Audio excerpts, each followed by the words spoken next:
Chapter 55, Problems Arise. Hidden Tower, Forbidden Forest. Welcome back. Both Naruto and Hinata looked up to see a familiar white mask with blue patterns. The man was clad in samurai-style blue armor with white fur adorning his shoulders. Your room is this way. Blue led Naruto and Hinata deep into the tower and towards the room where they would spend the following days. Extending his senses, Naruto felt no one nearby. Where is Hashirama? Is he waiting for Shika's team? Naruto asked. If Shika is that pineapple-haired guy that seems bored by everything but seems driven to find what lies behind our masks, then no. Tobirama answered, sighing. That boy was getting to his nerves, more than that green freak. What happened to the good old shinobi? Tobirama cried, anime tears in his head. He went to the Valley of the End for a quick stop, Tobirama explained, and Naruto raised an eyebrow. What for? Naruto asked. Fix his statue. Tobirama groaned while both Naruto and Hinata laughed. I figured he wasn't very happy about the fight's collateral damage. Naruto chuckled while Tobirama just shook his head. Tobirama shrugged and looked around for something. Where is your teammate? The pale-faced one? Tobirama asked and immediately noticed the dark looks on both Naruto and Hinata. What happened? Tobirama sighed, feeling a headache coming around. The bastard tried to kill us in our sleep. Naruto gritted his teeth. He still didn't make up his mind on what to do with Sai. On one hand he tried to kill them in their sleep, on the other he was a fellow shinobi of the leaf, albeit a root one. Why did I even ask? Tobirama muttered in his breath, nursing his temples. Any idea why? Tobirama asked, but Naruto shook his head. It happened a couple hours ago and he's currently taking a nap in my dimension. I still haven't had the time to interrogate him, Naruto explained, and Tobirama nodded. We are here, Tobirama said as they stopped near the door, halfway down a long corridor. I got you to share the bedroom, and since Sai is sleeping away then I'll just release the other room to other participants, Tobirama said, opening the door and entering the room. It was a simple room for lack of better words. A small window provided vision to the forest, a small bed, big enough for both Naruto and Hinata. Next to the bed was a small bedstand and on the wall a dresser. Naruto walked towards a door inside the room and noticed that it led to a small bathroom. Seems good enough, Naruto said, and Tobirama nodded and started walking out. By the way, Tobirama suddenly said, stopping by the door. Do you want any help in your training during this month? Tobirama asked, and Naruto looked towards Hinata, who shrugged her shoulders and shook her head. Guess not. You and Hashirama can focus on Shika's team. They needed more than us, Naruto said, and Tobirama nodded, walking out. What are we supposed to do now? Hinata asked, but Naruto shrugged his shoulders, dropping to the bed, his armor rattling at the action. Naruto closed his eyes but didn't go to sleep. He merely went to a meditative state in order to think about his problems and promises. Next day Naruto groaned as he opened his eyes and noticed it was already morning. He shifted on his head and noticed an empty spot next to him. He blinked and cleared the blurriness to notice that Hinata wasn't in the bed or in the room for that matter. He sat on the bed and noticed a small slip of paper on the stand. Went for my morning workout, love. Hinata, I wonder why she didn't wake me. Naruto wondered and thought until he heard the door open and saw Hinata walking in. Her clothes were wet and she had sweat running down her face. Even her hair seemed somewhat sticky. Morning, Hinata said as she entered the room and noticed Naruto awake.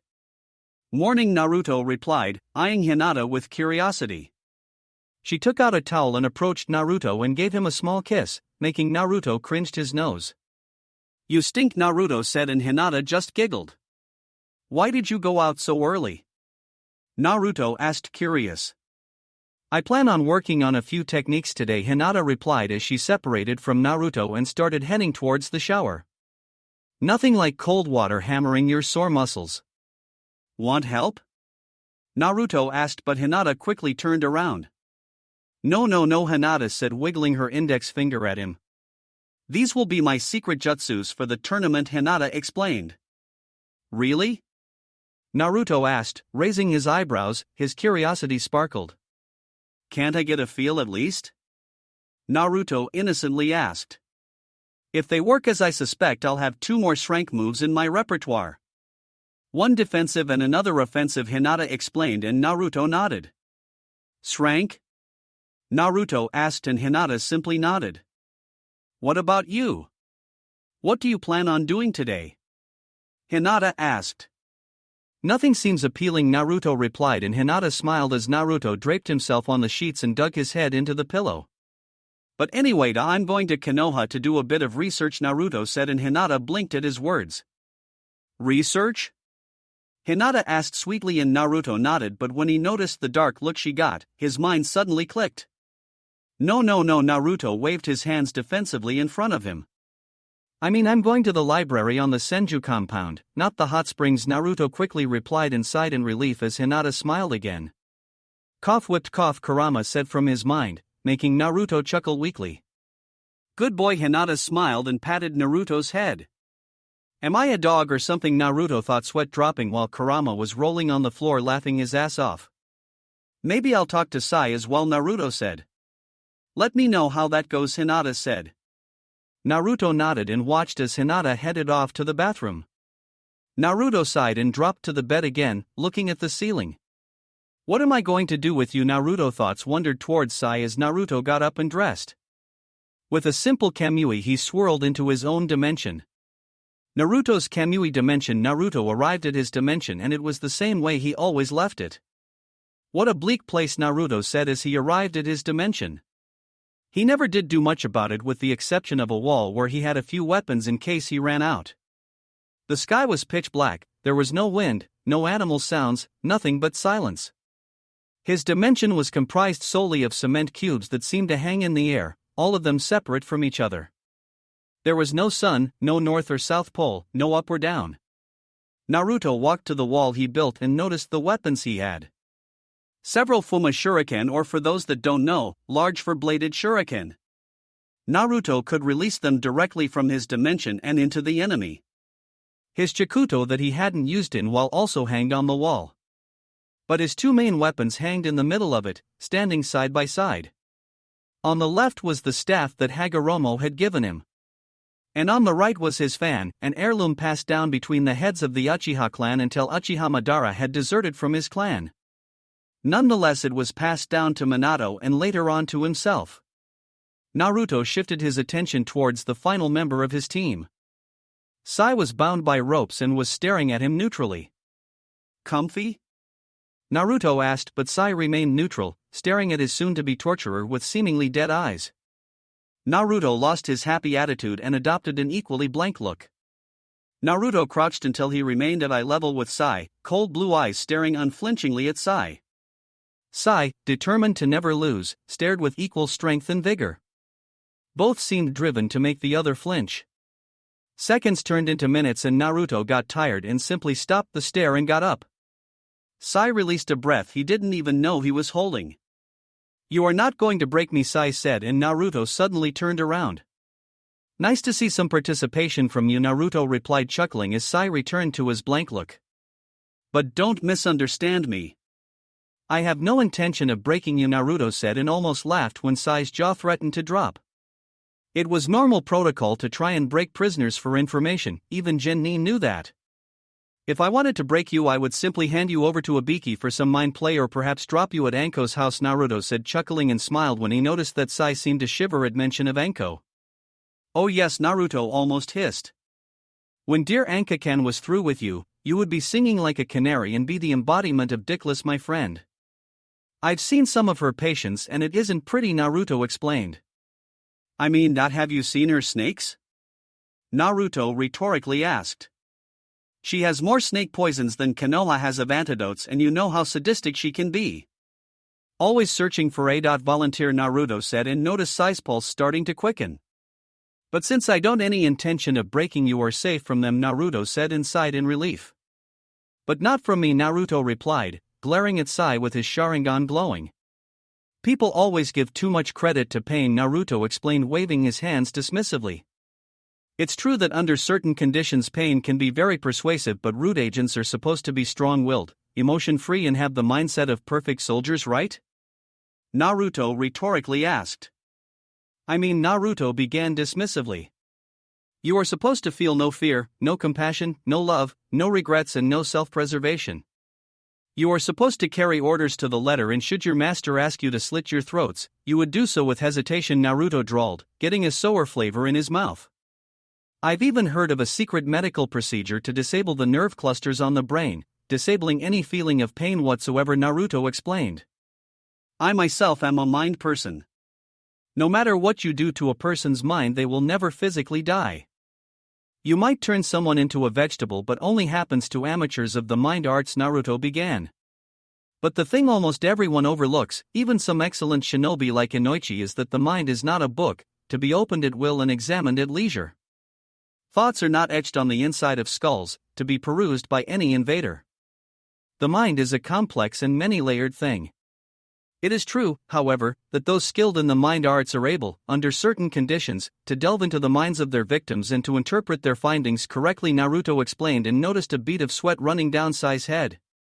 1. You can resist, of course. Those strong-willed always offer some type of resistance towards any invader. However, under the right circumstances and with proper, shall we say, precision? Any mind crumbles, Naruto finished smiling. Danzo wants the perfect soldier. Let's see you truly are one then, Naruto said, and he sat on the ground, crossing his legs and standing directly in front of Sai. Sai tried to think of anything to help himself. His cursed seal only stopped him of physically talking and therefore not blocked anyone from entering his mind. The moment Naruto's eyes glowed, Sai fought desperately for a counter. His first thoughts were of running away, but he was currently wrapped in ropes with chakra disruption seals, making any molding impossible.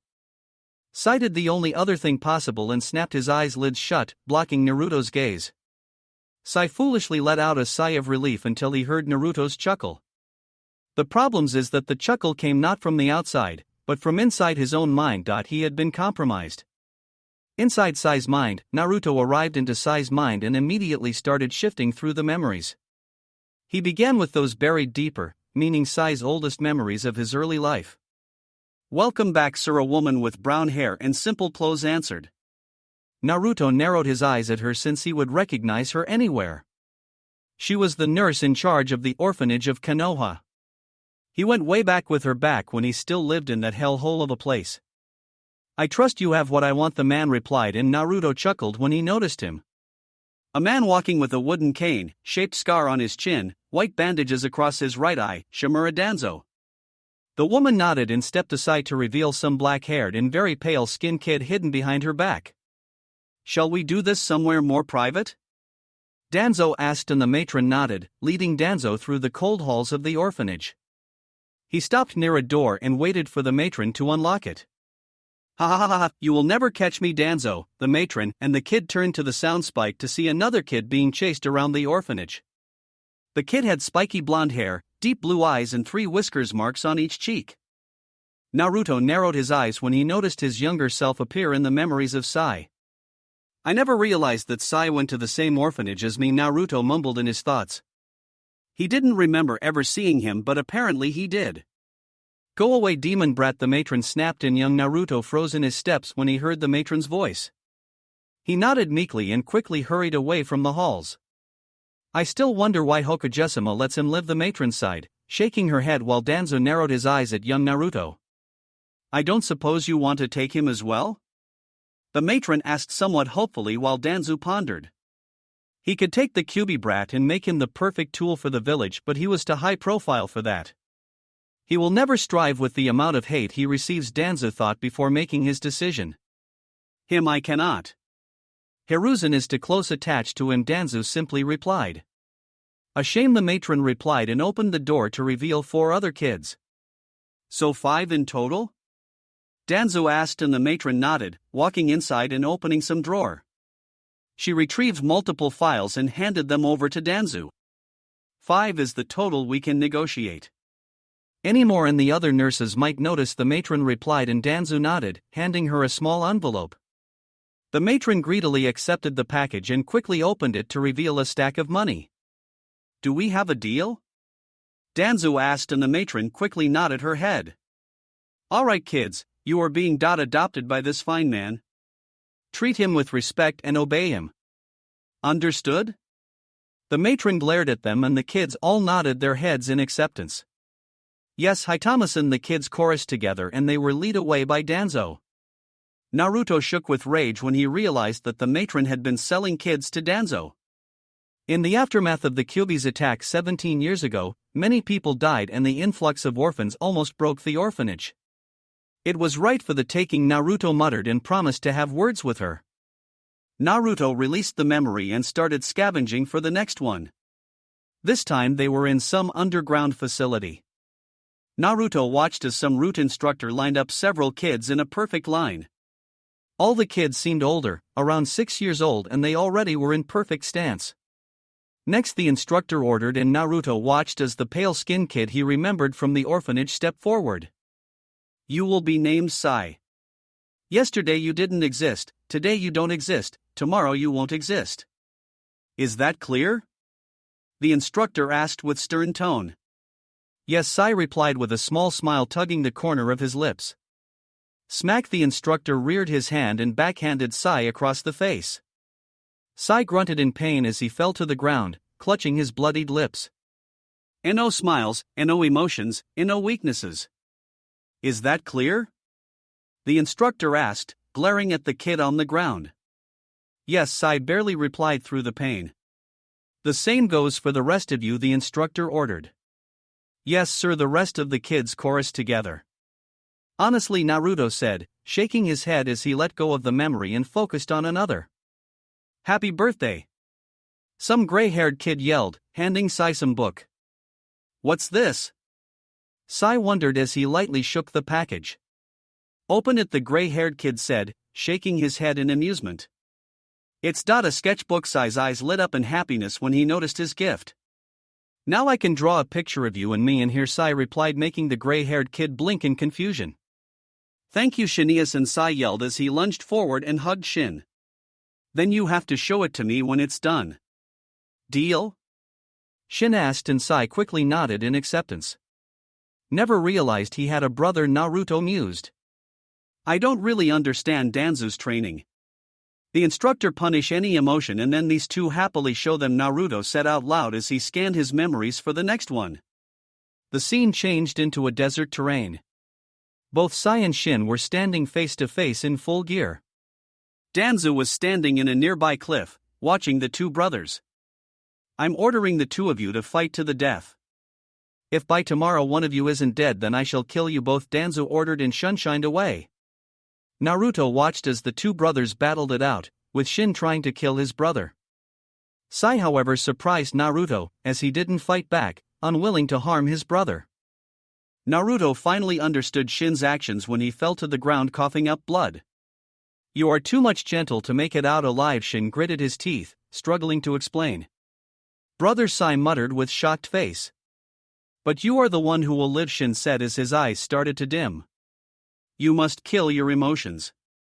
Otherwise you won't survive en route, and this job will kill you, Shin said, and Sai could only nod as tears ran down his face. I really wanted to see his finished drawing. These were Shin's final thoughts as he closed his eyes and died. What a crappy life, Naruto muttered to himself as he finished reviewing Sai's thoughts. Naruto withdrew from Sai's mind and watched as his hollow eyes regained their black color. Naruto was happy he didn't show him his Rinnegan because he was even more confused on what to do now. After reviewing Sai's memories, he noticed that Sai knew nothing about Danzo's plans. For him, it was a simple mission. Danzo went to the lengths of hiding the mission description until the very last moment. Danzo knew that if Sai had his mission from the get-go, Naruto and Hinata might suspect him and thus compromise the mission. Sai, Naruto called, but the only sign of acknowledgement was a raised head from Sai. His face may have been neutral, but his eyes betrayed him. They showed deep sadness, regret, and at some level, acceptance. Sai, who do you serve? Naruto asked, somewhat curious. Lord Dan, gasped. Sai started but suddenly started shaking and squirming against his bindings.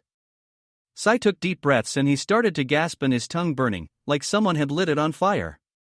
Naruto watched as several black markings surrounded his body and Sai suddenly found himself completely frozen, unable to move a single limb, much less even blink. A seal, Naruto thought in shock as he watched it spread across Sai's body. Naruto approached him and started rummaging through his memories until he came across the reference to what happened to him. A simple paralysis seal keyed to Danzo to prevent information leakage, Naruto thought as he kneeled in front of Sai and slowly opened his mouth and pulled his tongue outside to reveal a small black seal, imprinted on the moist tissue. Fuin Kai, seal release. Naruto pressed 2 fingers against the black tattoo and channeled enough chakra to break the seal for good. The seal started sizzling into smoke until nothing remained. As the seal faded away, so did the black markings spread across Sai's body, returning him his movement.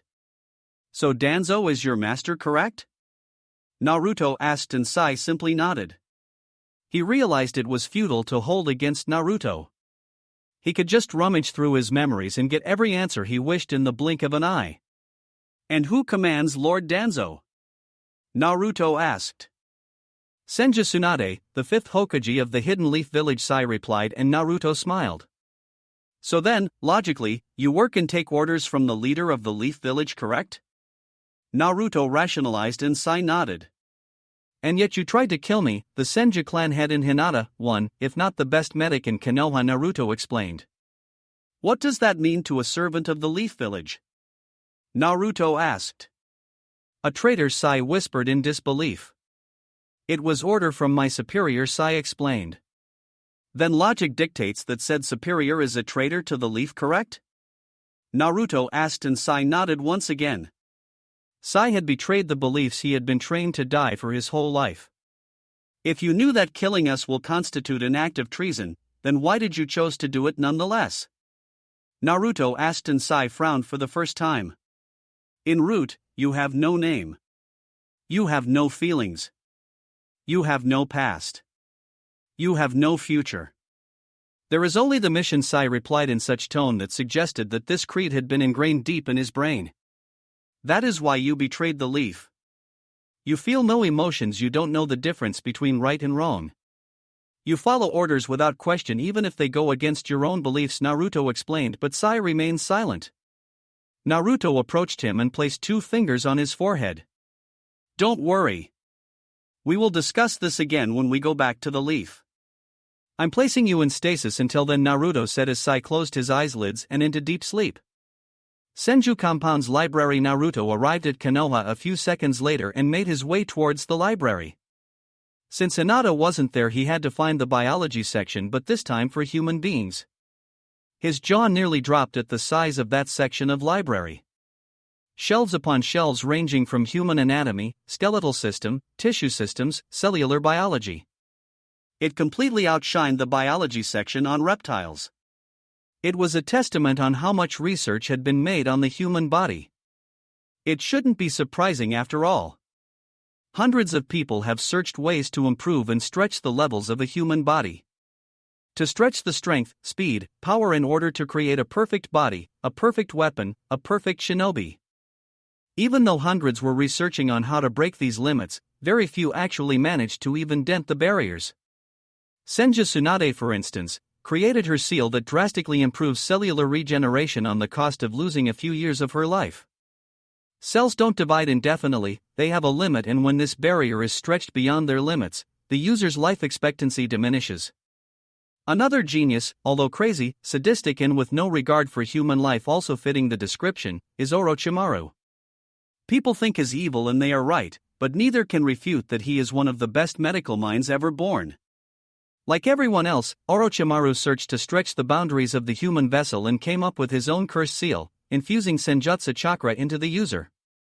But like most people, Senjutsu chakra is extremely difficult to control.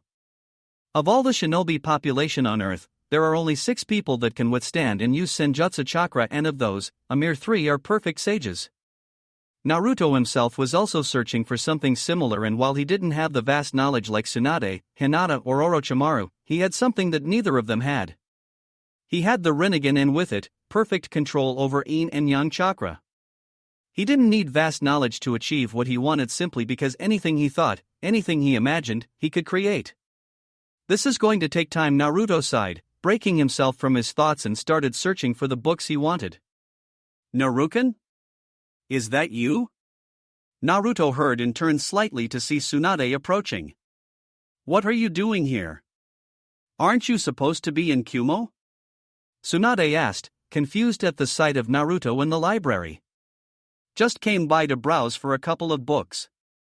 By the way, me and Hinata qualified for the third round, Naruto replied as he continued searching for the books. Never doubted you, Tsunade replied smiling, proud of her grandson. What about Sai and the others? Tsunade asked and immediately noticed the frown on Naruto's face. Shika and the others have yet to finish the second stage and Sai. Well, he tried to kill us in our sleep, Naruto said sighing. What? Tsunade roared. It was mission from Danzo. The whole protect the Senju heir and Kyuubi Jinchuriki was aroused to hide his true intent, Naruto explained. I don't know what he attempted to accomplish with having me and Hinata of all people killed when I get my hands on that pale-faced freak and his mummy of a master. Tsunade laughed evilly, cracking her knuckles. It wasn't Sai's fault, Naruto simply replied, frowning again. Don't tell me you are defending Sai now? Tsunade asked in near disbelief. Attempted murder of a clan head was the highest level of treason possible, second only to attempts on the Hokage himself and carried out immediate execution. I searched through his memories as he's just an emotion condition tool, Naruto replied sadly. To him it were just orders, nothing more. I have no use for shinobi who are willing to betray their comrades on orders, Tsunade replied, and Naruto seemed taken aback by her attitude. A bit harsh, wouldn't you say? Naruto asked. I could say the same for you. You are not one of showing pity to your enemies either, Tsunade said a bit harshly. Like I said, he isn't an enemy, he's a comrade, Naruto forced. One that tried to smother you during your sleep, Tsunade huffed in defiance. What is up with him? Tsunade thought to herself. Naruto didn't show neither mercy nor pity to his enemies. So what drove him to defend Sai of all people, one that even feel emotions to begin with? Just forget it, Naruto waved off the discussion. We will deal with him when I return from the exams, Naruto said. Fine, Tsunade said in reluctance. What about the old mummy? Tsunade asked. Sai didn't know anything about his plans. Like I said, he was but a tool. Sai didn't even know about his mission until the very last second, Naruto explained. I don't know what Danzo is playing at, but you should keep an eye on him and his activities. Don't underestimate me, Naruken. I may be a medic and a woman, but I didn't get chosen for Hokage because of my pretty face, Tsunade explained, smiling mischievously. I always have an eye on him, and if you want to know, he's been rather quiet these last few days, Tsunade said. I would never dream of underestimating you, Bachan, Naruto replied, chuckling. So what are you doing up here? Tsunade asked suspiciously. Naruto didn't come to the library unless he was working on some new technique or something else, considering his overpowered eyes. Tsunade's eyes roamed around the shelf and noticed the books he had already picked up. Her blood ran cold as she noticed the exact titles Naruto was picking. Memories buried deep in her head rose for the first time in many years. Flashback, Yo Orochimaru, enough with the books and let's go. A younger, smaller, and less wrinkled version of Jiraiya yelled to his other comrade. Orochimaru, who was currently sitting in his chair, countless papers, books and other sketches spread across his tableside in annoyance. I can never get anything done with those two around, Orochimaru thought to himself as he slowly twisted his neck to see Jiraiya waving his hand in a come-on motion. Next to him was Tsunade, who was leaning against the wall, an annoyed expression in her face. Enough with this, Tsunade replied, leaving the wall and quickly approaching Orochimaru. She arrived next to him and peeked over his shoulder to find out what exactly he was working on, and what had him so focused. She noticed sketches on the human nervous system, notes on cellular division and many others spread across the table with no seemingly apparent order to them. She shifted attention and her eyes landed on the books, stockpiled on the table. Human body biology, oxidative medicine and cellular longevity, mitosis and meiosis, cellular immortality, myth or reality? Orochimaru, Tsunade said, looking from the books to the neutral Orochimaru. You can't be serious, Tsunade said in surprise mixed with shock. Maybe, just maybe, there is no purpose in life. Orochimaru started, annoyed that he was constantly interrupted. But if you linger a while longer in this world, you might discover something of value in it. Is that what you think? Tsunade asked. That there is no point in being alive? Quite the contrary, Orochimaru chuckled, looking at Tsunade's confused face. I treasure life more than you know it. It's fear that holds us back from reaching new heights. Why isn't simply immortality the next step in our evolution? Orochimaru rhetorically asked as he started packing everything up.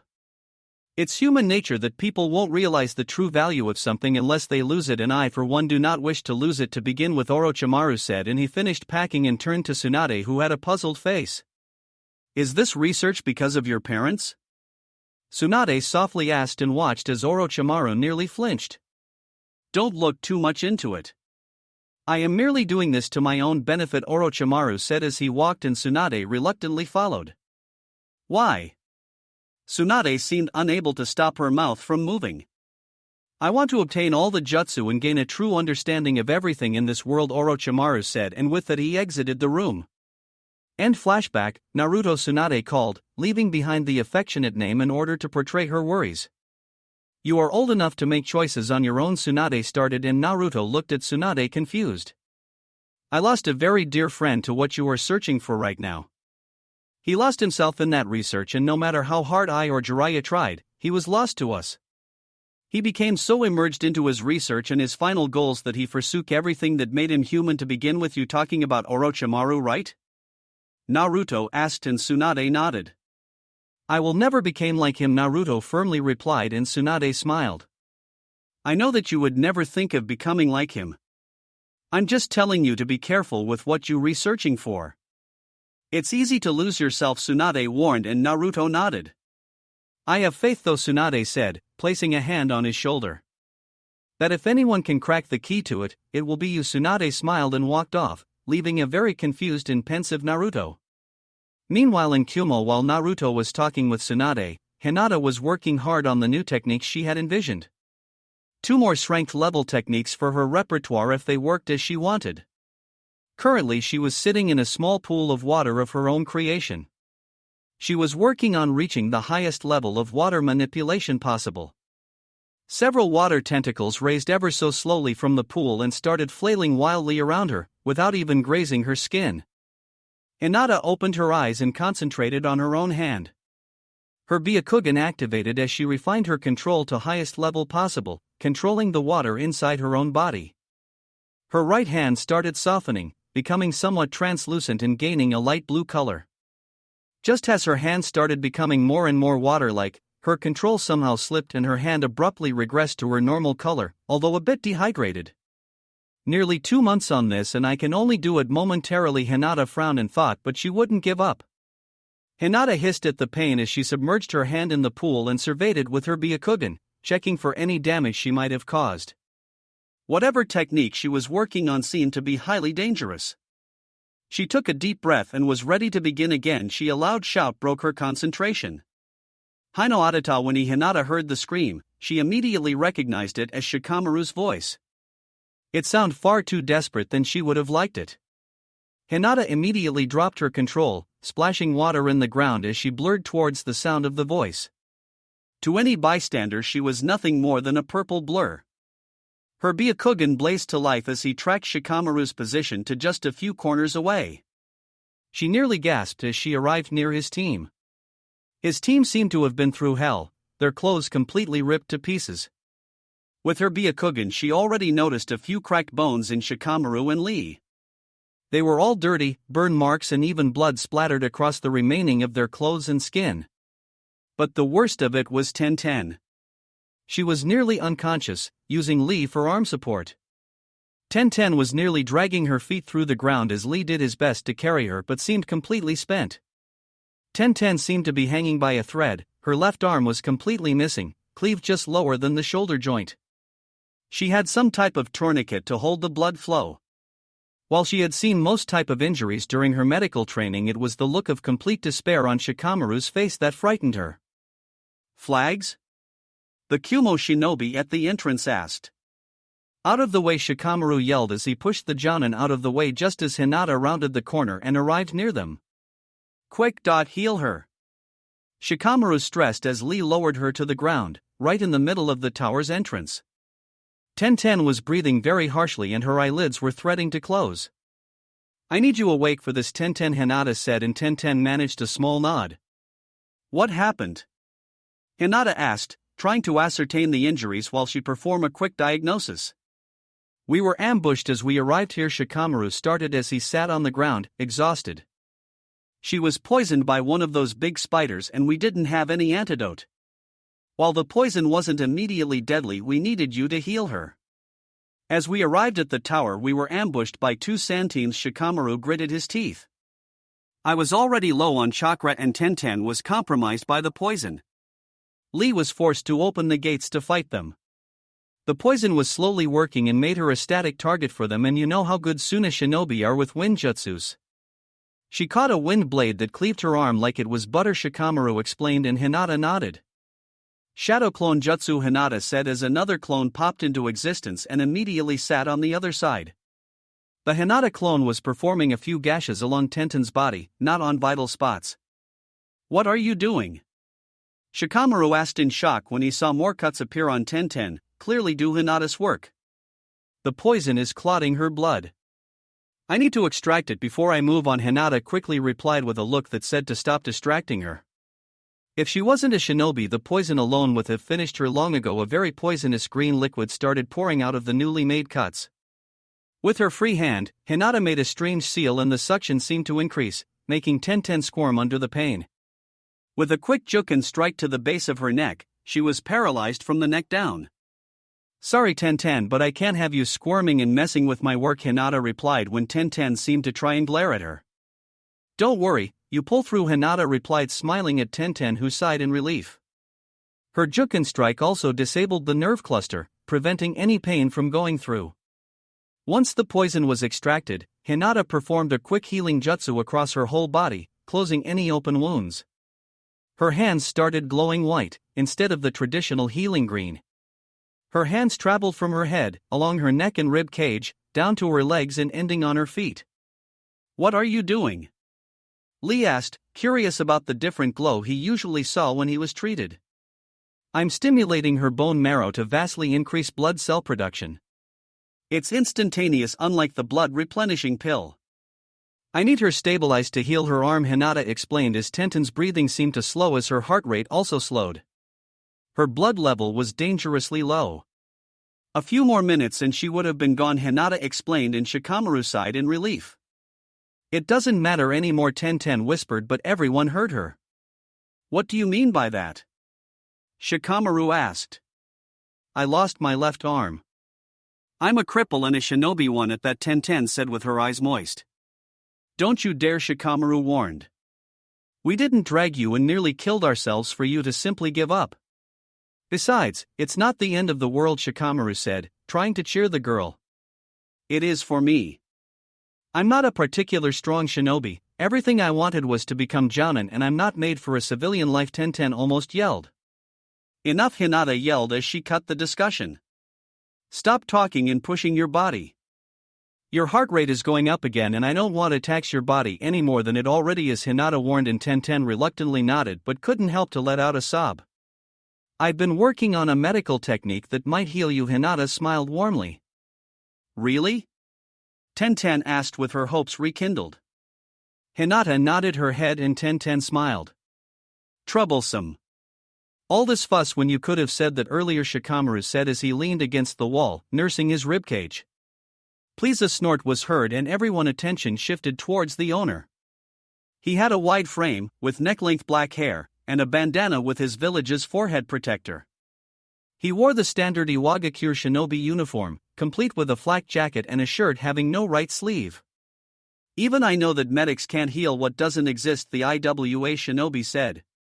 Ouch, Shikamaru said firmly when he noticed Tenten's mood drop again. A bunch of tree huggers getting killed in the forest is just too much for me to miss, the shinobi explained, licking his lips in anticipation.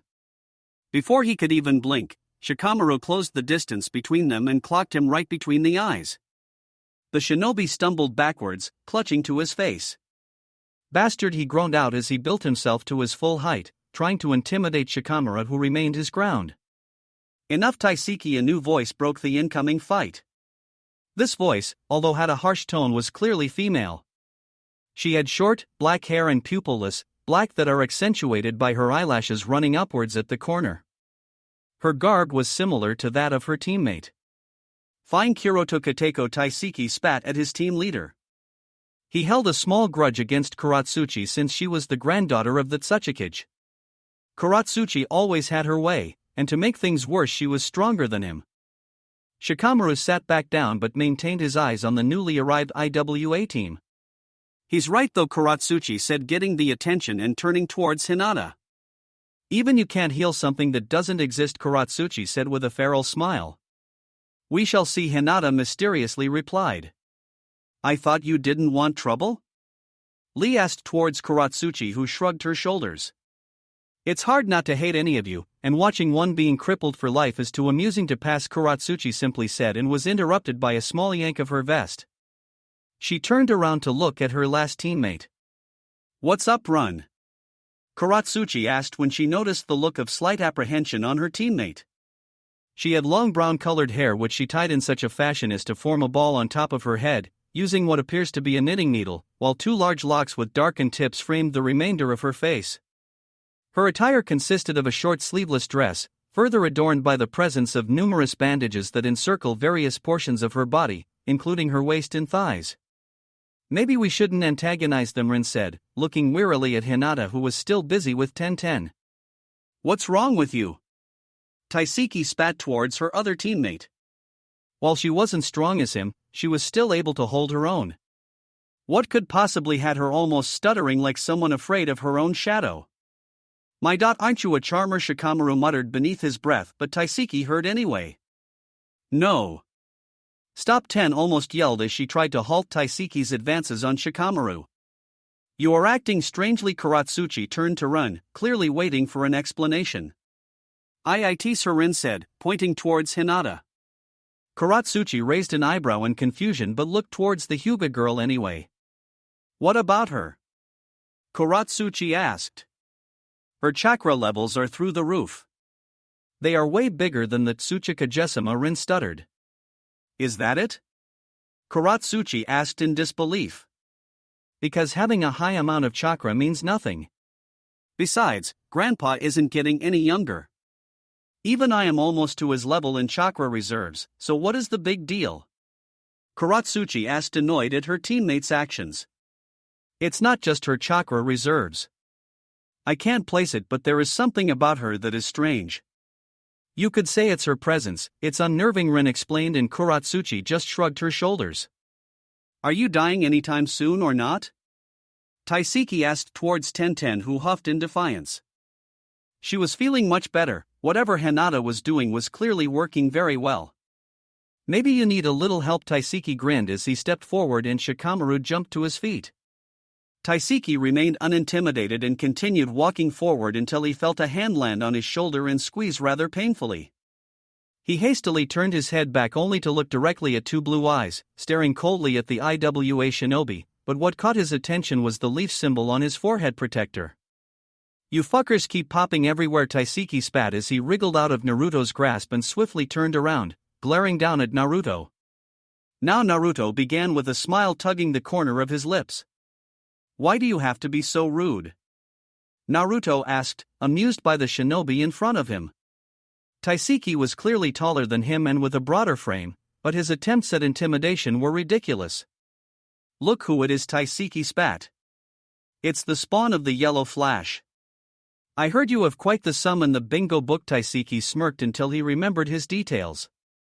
He swiftly turned to the Hyuga girl on the ground and studied her features. Now I know why Rin had her panties in a twist. She's Hyuga Hinata, isn't she? Your beloved? Taiseki smirked and Naruto raised an eyebrow as Hinata let out a quiet chuckle. Testosterone spill in aisle 9, Hinata muttered quietly to herself. Cute, Taiseki replied towards Hinata. Cheek remark. You will have plenty of time to collect our bounties during the tournament, Naruto said, but Taiseki didn't even reply. What is this I'm feeling? Run thought to herself, her curiosity piqued. She looked towards the blonde-haired shinobi in front of her and he seemed, for lack of a better word, strange. She wasn't getting any weird vibes from him, but she recognized him from the bingo book as enshranked shinobi. It simply wasn't possible for a Kage-level shinobi or even any shinobi at all to have no presence at all. It was like he didn't have any chakra at all, he felt like a civilian, and yet here he was, partaking in the Jounin exams and standing up to her team's muscle. He had no discernible aura around him, not even a slight waste of chakra. Feeling the curiosity growing, she concentrated and decided to look deeper. She relaxed and extended her senses, using her sensor ability that made her the tracker she was.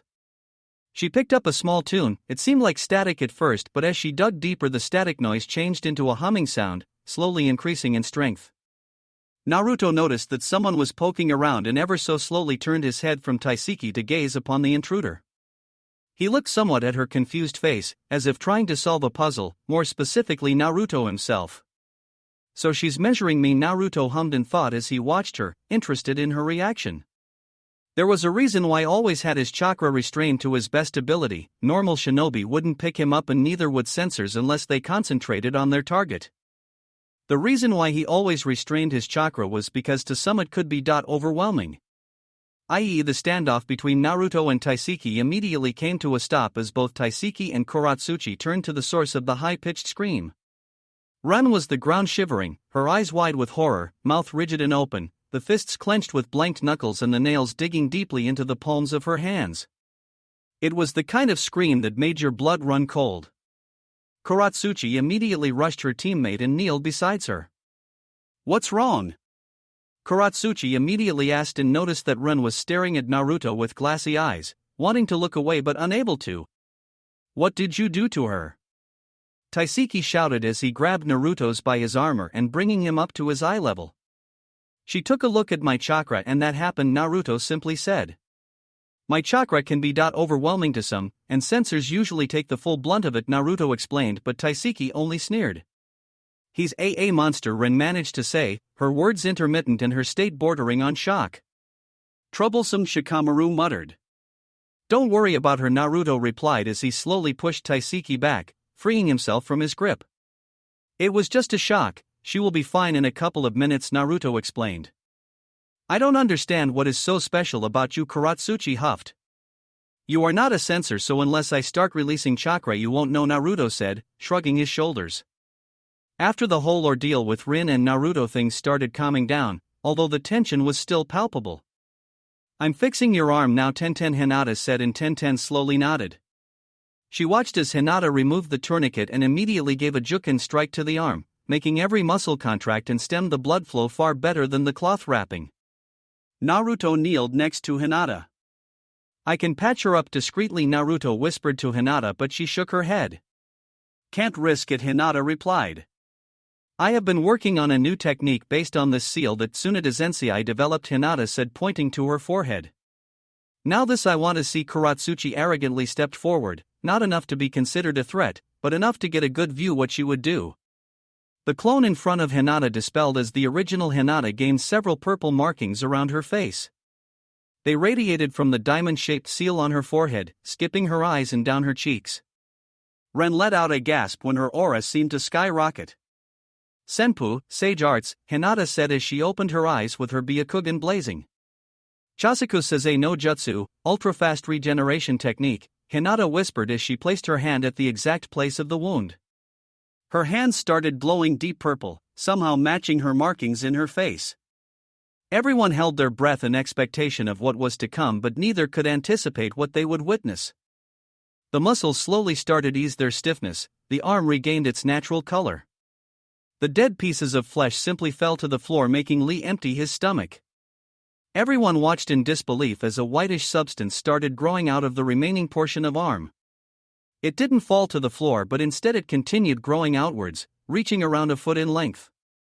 The white substance started changing form, taking the shape of cylinder with the edge being slightly bigger.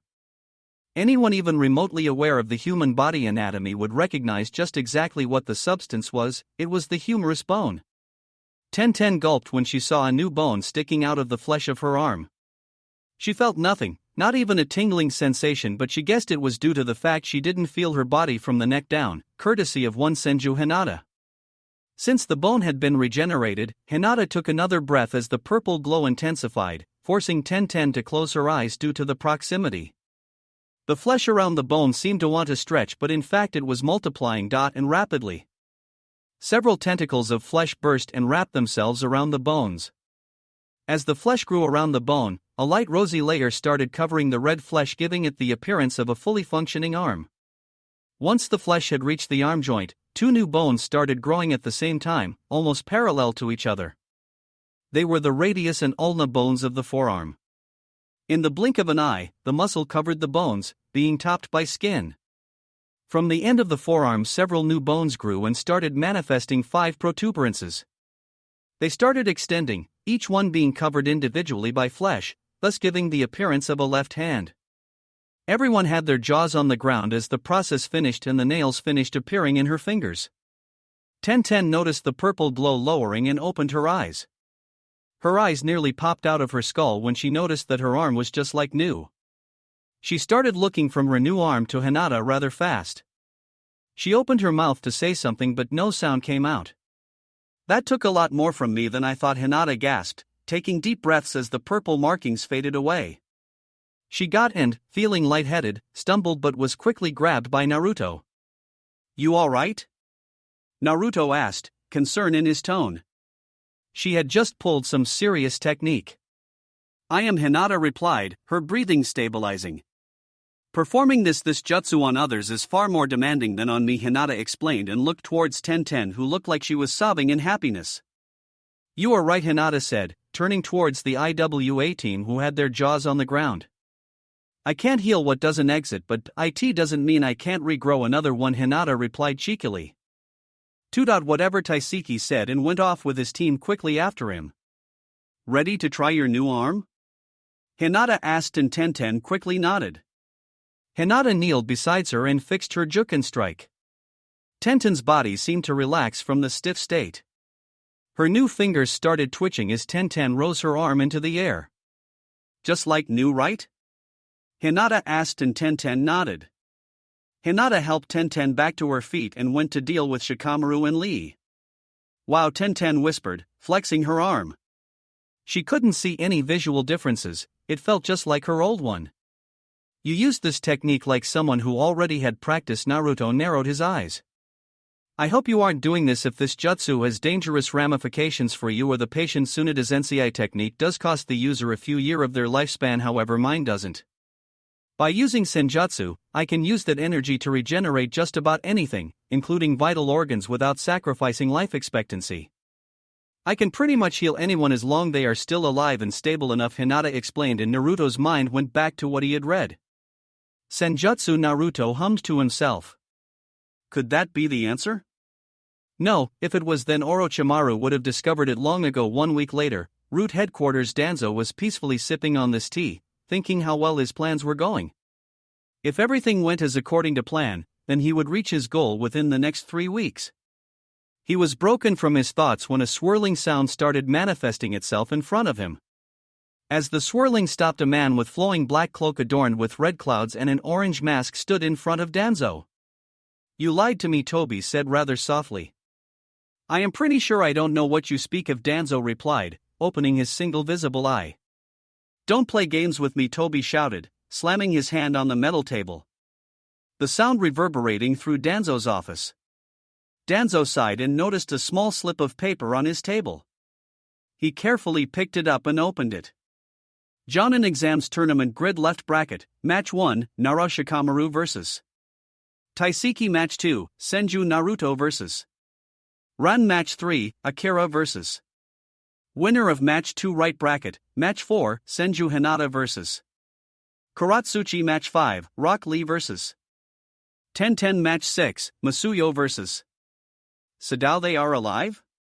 Danzo asked out loud when he noticed both Naruto and Hinata's name on the tournament grid.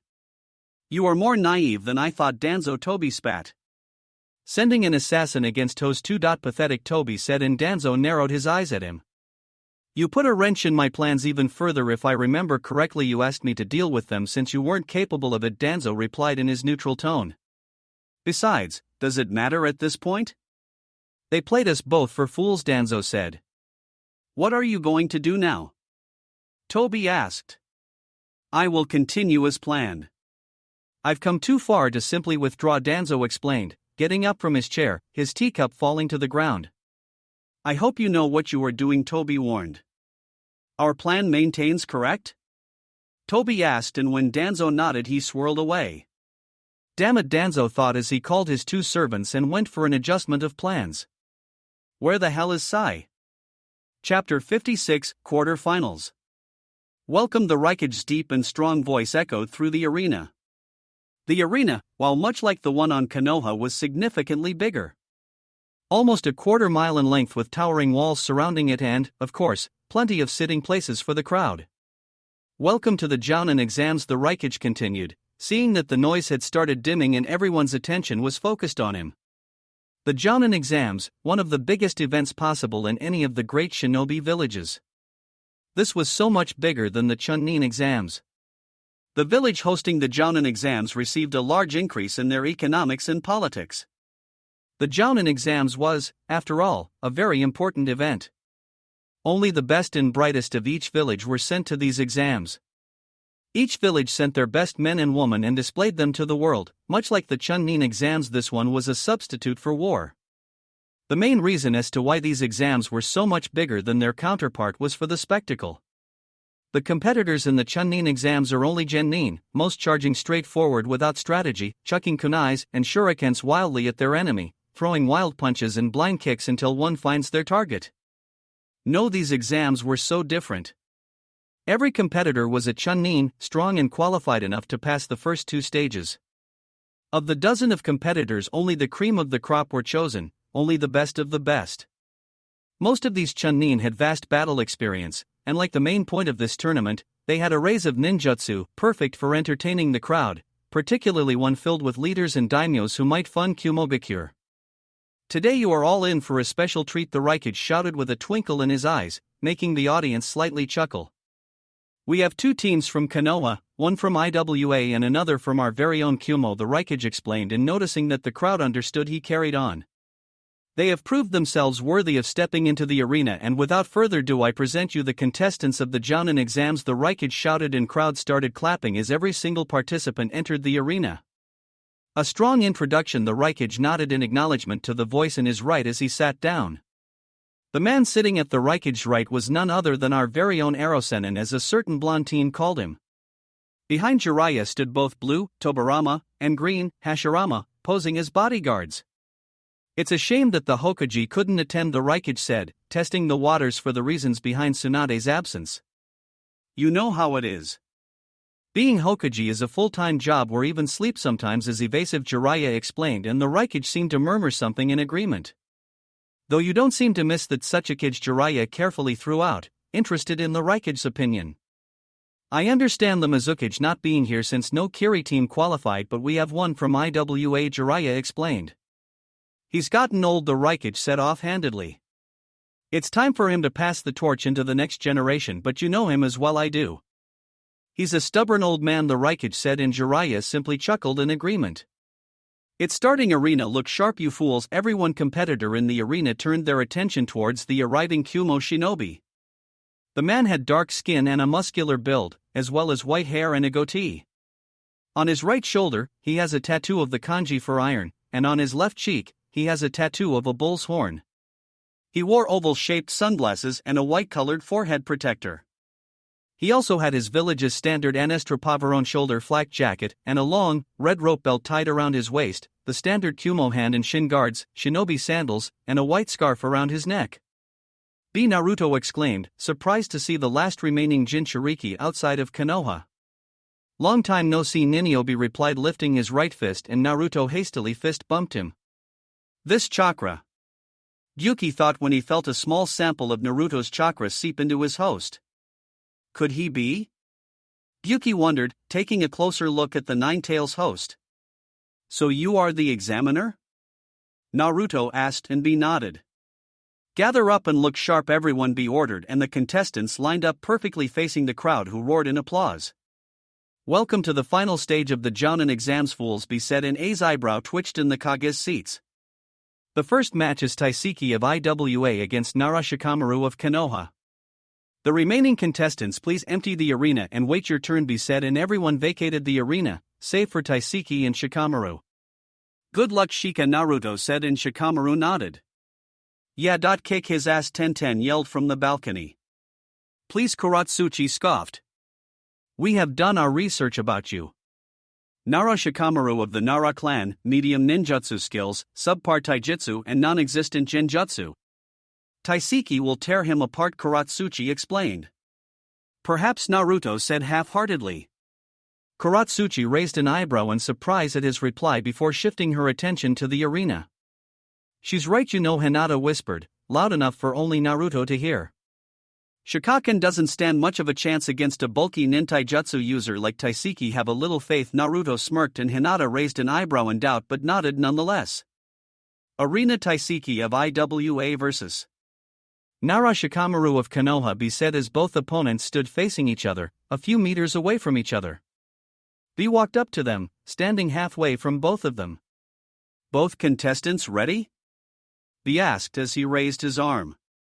Yes, both Taiseki and Shikamaru replied, neither taking their eyes from their adversary. Beigi Doton, Ishi no Yari, Earth Release, Stone Spear. Before B could even finish announcing the start of the match, Taiseki had decided that he had waited long enough.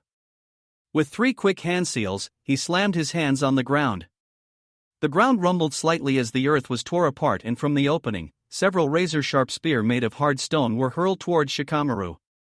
Shikamaru was momentarily stunned, not expecting Taiseki to start the match instantly. He stumbled backwards and jumped to the side to avoid the array of spears coming his way. He ducked beneath one spear and dropped to the ground, tumbling to the left to avoid the rest, but not before getting grazed in his right cheek. Shikamaru brought his hand to his face to clean the trail of blood from the small cut. Before he could properly raise himself, Taiseki was already on top of him with both hands clasped and raised into the air. Shikamaru quickly jumped backwards and watched as Taiseki missed him by a few inches, slamming his fists into the ground. Shikamaru was still airborne when a piece of stone shot from the ground and hit him in his gut. Shikamaru coughed as he fell to the ground but managed to regain his balance. Looks like Taiseki won't give me a chance to use my jutsu. What a drag, Shikamaru thought to himself as he continued to run away from Taiseki, who seemed relentless in his pursuit of the Leaf Chunin. Shikamaru looked backwards to see Taiseki slowly gaining terrain, and he had to think of something quickly if he wanted to survive and possibly win against his opponent. Shikamaru took out a couple of smoke bombs and immediately dropped them into the ground.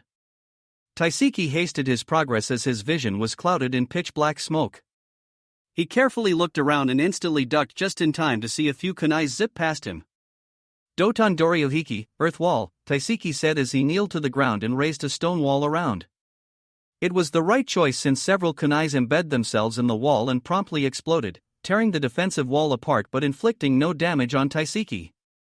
Taiseki took a deep breath and slammed a single hand on the ground, sending vibrations through the terrain, enough to cover the whole arena floor. The vibrations spreading through the whole arena carried enough information to pinpoint Shikamaru's location in the midst of his smoke bomb that was already started to dissipate. Without waiting any more time, Taiseki shot himself forward, rushing towards his adversary's position. Shikamaru's eyes widened when he saw Taiseki exiting the cloud of smoke, rushing at him like some enraged bull. Shikamaru kneeled on the ground and placed his hands together, forming the seal for his shadow manipulation. His shadow had just started twitching when Taiseki's fists connected to the ground. Shikamaru was repelled backwards from the blast wave but quickly regained his footing. None of that shadow stuff, Taiseki said as he rushed Shikamaru once again, who braced himself for his opponent.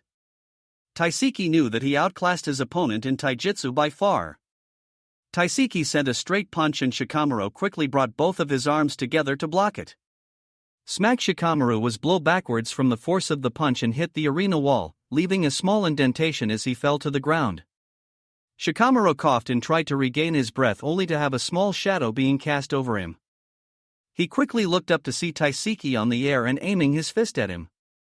Taiseki's arm shot forward and went straight towards Shikamaru's face. Bunshin, clone? Taiseki's eyes widened when his fist went right through Shikamaru's form as it dissipated into nothingness. Taiseki's fist connected with the ground as he regained his balance from being tricked. The whole floor around Taiseki started glowing as several buried explosive tags started sizzling. BOM! Shikamaru emerged from the ground on the other side of arena and watched as the cloud of dust slowly started settling down. Once the smoke was cleared enough, Taiseki's form was seen standing in the middle of the explosion, his arms crossed over his head. Shikamaru narrowed his eyes when he saw Taiseki's skin give a small shimmer of light, almost sparkling. Iwa no Yoroi, rock armor, Taiseki smirked as he flexed his muscles, not even a small scratch or blemish on his skin. With crowd damn, Naruto muttered under his breath as he watched Shikamaru's match. Things weren't looking up for his fellow shinobi of the leaf. Told ya, Kuratsuchi grinned as she cheered for her teammate. He'll come up with something, Naruto replied, not taking his eyes from the arena. Shikamaru's breathing was labored as his chakra reserves were going down fast. All the running around and setting up traps to slow down his opponents was finally catching up to him. Shikamaru crouched on the ground. Since he gained distance from his opponent, he once again tried to activate his jutsu to bind his opponent. Doton, Doria Johiki, Earth-style Rampart, Taiseki slammed his hands on the ground when he noticed Shikamaru's shadow blurring its way towards him. The ground between both shinobi erupted and broke apart. Chunks of rock stood from the surface, several holes were formed, everything to disrupt and make difficult for Shikamaru's shadow to travel towards him. My Seigakure no Jutsu, camouflage jutsu, Taiseki whispered as his form seemed to shimmer and he disappeared from view.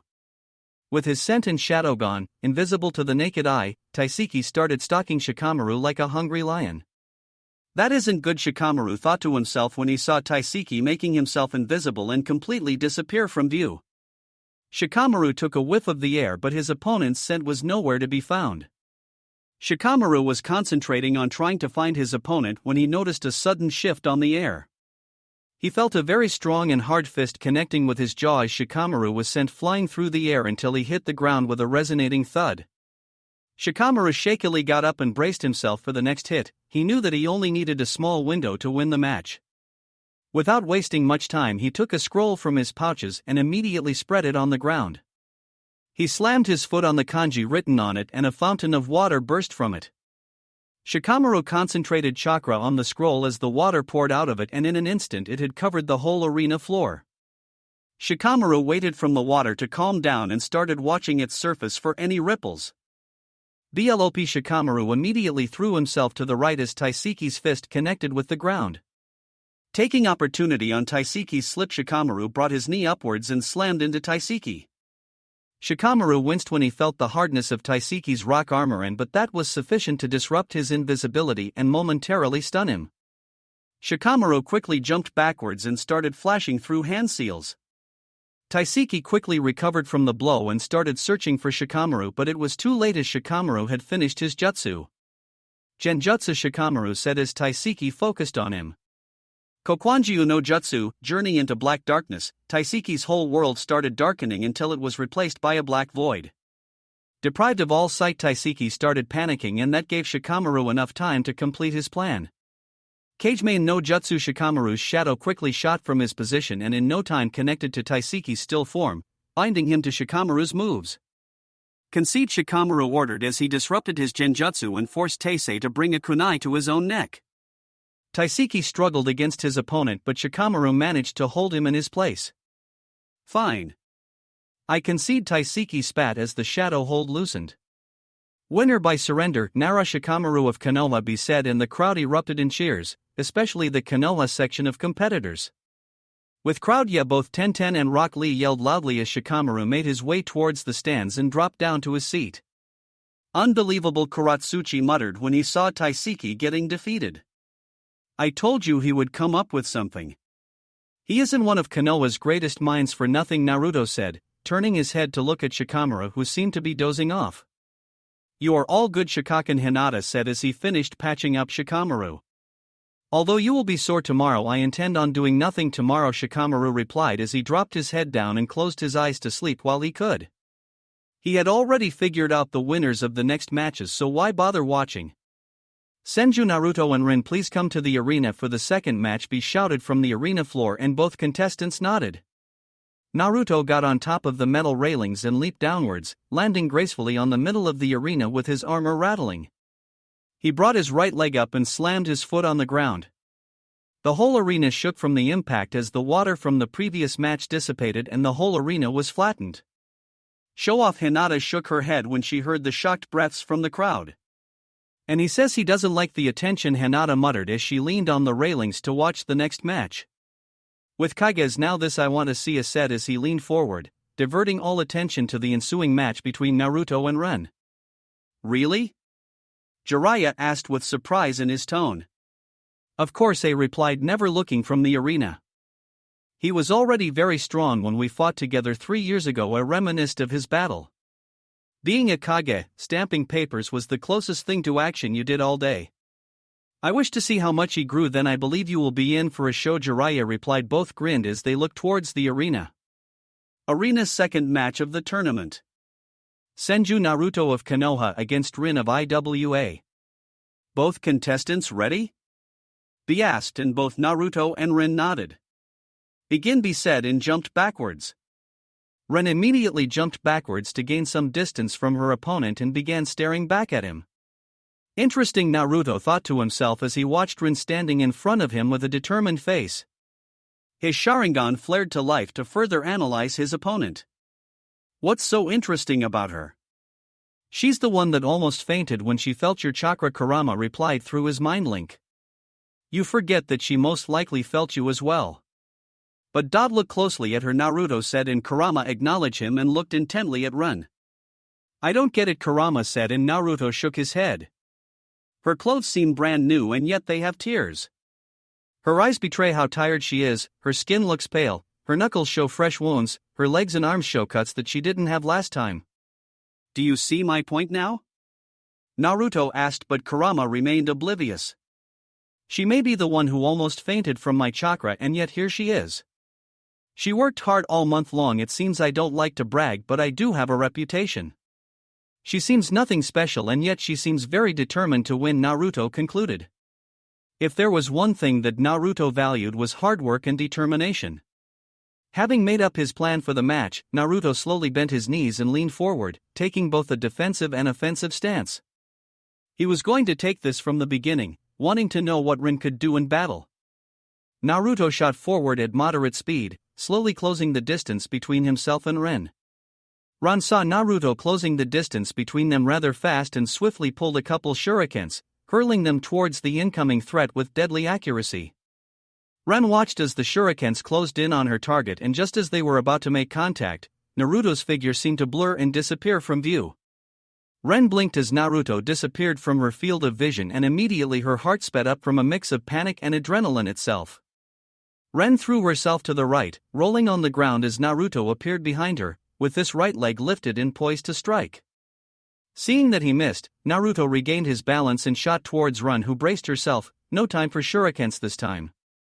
Rin gulped and got up, taking a defensive stance with both arms in front, shielding her face and upper chest. Naruto's fist collided with both her arms and she buckled from the power behind it, but held on. Naruto threw a right hook and Rin brought her left arm to block his strike. Naruto caught her left arm and hoisted into the air. He spun around and flung her towards the arena walls. Rin twisted her body midair and prepared for impact. The wall made a sickening crunch as Ren's feet dug themselves into the stone from the power behind the throw. Rin dug herself of the wall and sighed in relief, knowing she broke nothing. Rin launched herself from the wall and started going through hand seals while still midair. Her eyes caught Naruto still on the ground. She looked him in the eyes and noticed that his Sharingan was spinning rapidly. She finished her sequence as she landed on the ground and placed both hands on the floor. Dotun, Doskiryu, Earth Dragon, Rin said as the rock and stone exploded from the ground and into the air. Like being pulled by some imaginary force, the rocks and stones merged together, taking the form of a long snake with big snout. The stone dragon coiled before shooting forward towards Naruto. Rin lifted her head from the ground to see the progress and was shocked when she saw her Earth Dragon clashing with another one, exactly with the same size and rock composition. His Sharingan. He copied my jutsu, Rin thought, remembering his spinning eyes as she performed the seals. Ren's eyes widened when Naruto unleashed a blast of fire that tore straight through both Earth Dragons and was coming towards her. Doton Doryohiki, Earth Wall, Rin said, raising a stone wall in front of her to shield her from the attack. The stone wall buckled and started cracking as the fireball impacted it, but managed to hold on. Rin was working through hand seals with the coverage of smoke when she saw a small blue light in the midst of it. Rasengan, the voice came but a split second before a small blue sphere appeared from the middle of the smoke and smashed against her shoulder, pinning her to the ground and making a crater from the impact. Naruto's eyes narrowed when Ren's form started turning brown and crumbling into the ground. Rock clone Naruto thought as Ren's disappeared into fine dust. Naruto stumbled when he felt his feet getting dragged down into the earth.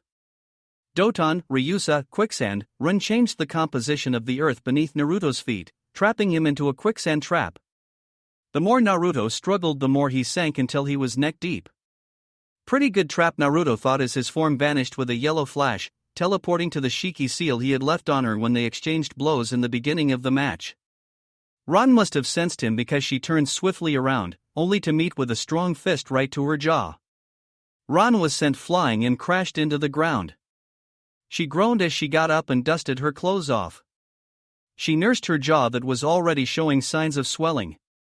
With crowd figures he could use that blasted Hiroshin Taiseki spat. He's toying with her, Kuratsuchi grumbled when she noticed Rin fire attack after attack only for Naruto to shrug them off or lunge his own and overpower her. You're wrong, Hinata said softly. Enlighten me then, Kuratsuchi huffed. Naruto-kun is very strong, Hinata started. And although he may deny it, he is proud of himself. He has yet to find someone to truly give him a challenge, and even I admit it that I don't stand a chance against him, Hinata chuckled, and Kuratsuchi raised an eyebrow at that. Naruto-kun likes to fight, there is no doubt in my mind about that. Because he's so strong, there are very few battles he's ever taken seriously. When fighting a battle against weaker opponents, he tends to judge them before the battle. If he seems them as worth it, he gives them a chance to give all they got, to stand their own against him, otherwise he just knocks them out, Hinata said. That strikes me as arrogance at its finest, Kuratsuchi simply said. Perhaps, Hinata agreed. But that is what he's doing right now. He must felt something special about Ran to make him give her a chance, Hinata explained. You're right. He could have knocked her out the first time they crossed fists, and yet he didn't. He's giving her a chance to show off. Besides, isn't that the whole point of this tournament? To show off enough skill to be promoted to Jonin? Hinata rhetorically asked. She's right, Shikamaru said with his eyes still closed. Kuratsuchi didn't reply and just kept watching the match in silence. Why? Kuratsuchi asked. One of the mysteries that makes Naruto-kun special, Hinata said, giving a small smile. Arena Rin was jumping through the arena, running and dodging small fireballs that Naruto kept shooting. She landed on the ground and felt Naruto's chakra spike. She immediately jumped as far as she could from her position just in time to avoid a massive fireball that he released. Close call, Rin thought to herself, wiping the sweat from her forehead. Ran took a deep breath to relax when she noticed that Naruto seemed to stop and just stare at her with his red eyes. That's it, Ran thought with glee. Why didn't I think of that? Iwa Bunshin no Jutsu, rock clone, Rin said as she spat multiple blobs of dirt to the ground that took her form. That should keep him busy while I work on it, Rin thought as she sent the clones to attack and distract Naruto long enough for her to start the plan. Just as Naruto dispatched of the last clone, Ran had finished her plan. Her plan seemed to have taken the form of a small paper sphere in her hand. At first sight, the paper ball looked similar to a smoke bomb, but that wasn't it. Whatever it was, she hoped it would do the trick against her opponent. Ran took the initiative and dove forward, intending to meet Naruto head-on. Naruto smiled when he saw her approach and took a defensive stance. Naruto parried her punch and replied with a kick to her sternum that she simply sidestepped. Naruto used her shift and backhanded Rin hard in the face. Kawarimi no Jutsu, substitution jutsu, Ran muttered beneath her breath, swapping her body and letting that small paper ball take the damage. Flash bomb?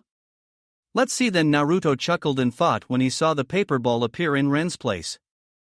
Just as his fist hit the paper sphere, it lit ablaze, releasing a bright flash of light that illuminated the whole arena and temporarily blinded Naruto.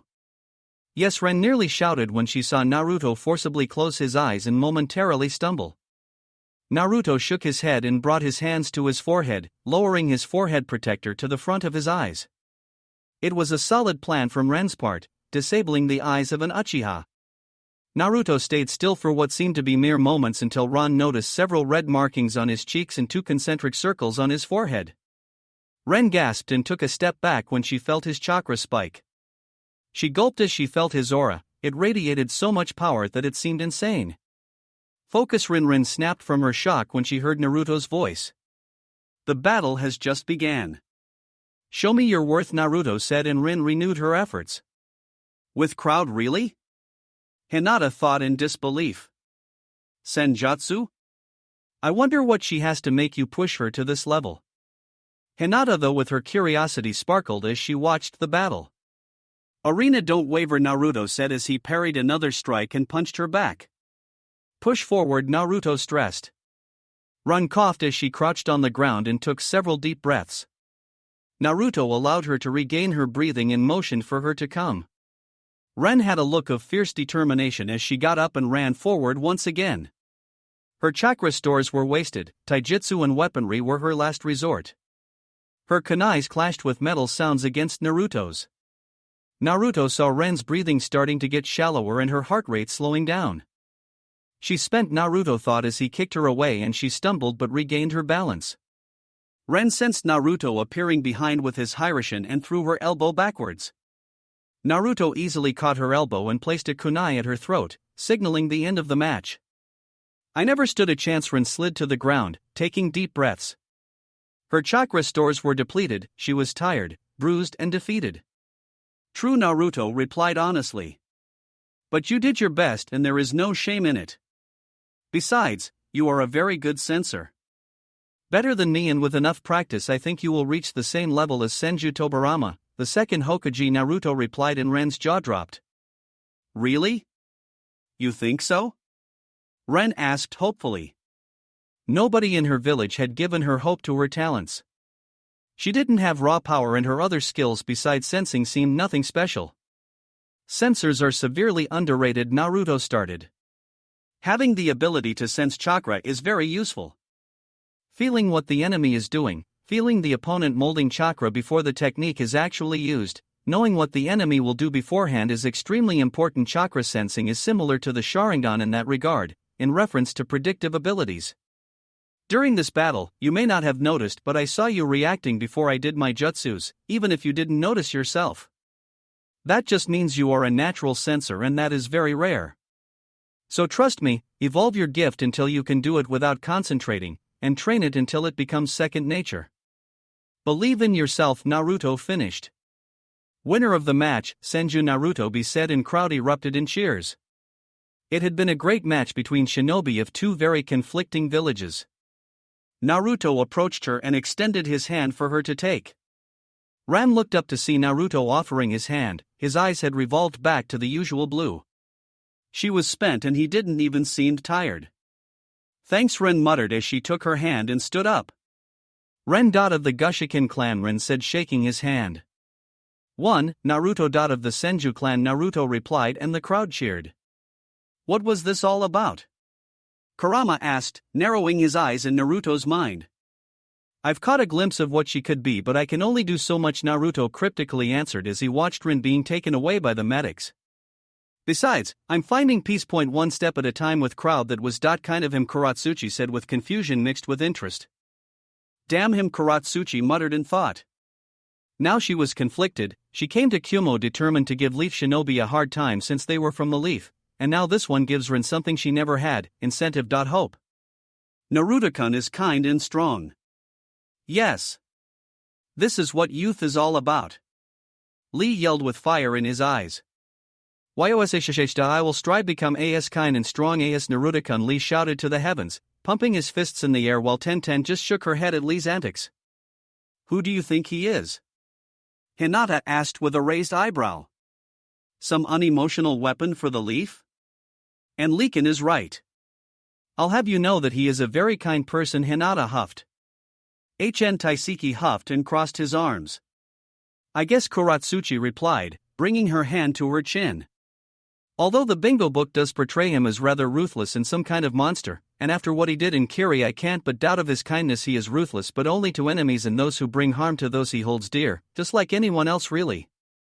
Even someone of the purest of hearts feels anger when someone he loves is hurt or threatened. He did have a god complex, and just between you and me, Hinata started conspiratorially, whispering to Kuratsuchi's ear, I think he still does, only toned it down a lot. But sometimes it gets the better of him and he starts rambling about how he's God Almighty and how he will bring swift retribution from the above. Hinata chuckled. Really? I'd pay to see that. Kuratsuchi laughed, thinking of Naruto preaching to his enemies. Then again, can you really blame him? Kuratsuchi asked, and noticing the confused face on Hinata she continued, I mean, Konoha no Raijin, Konoha's thunder god, and Shinobi no Kami, god of shinobi. You do have a point, Hinata hummed. But usually I'm there to cool his head, Hinata said. Which head? Kuratsuchi smirked and Hinata blushed red at her comment.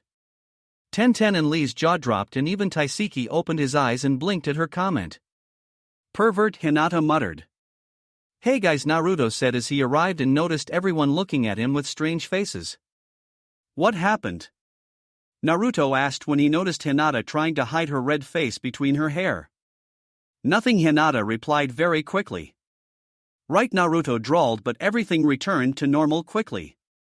Anyways, B gave me a break before my next match even though I told him I didn't need one, Naruto said.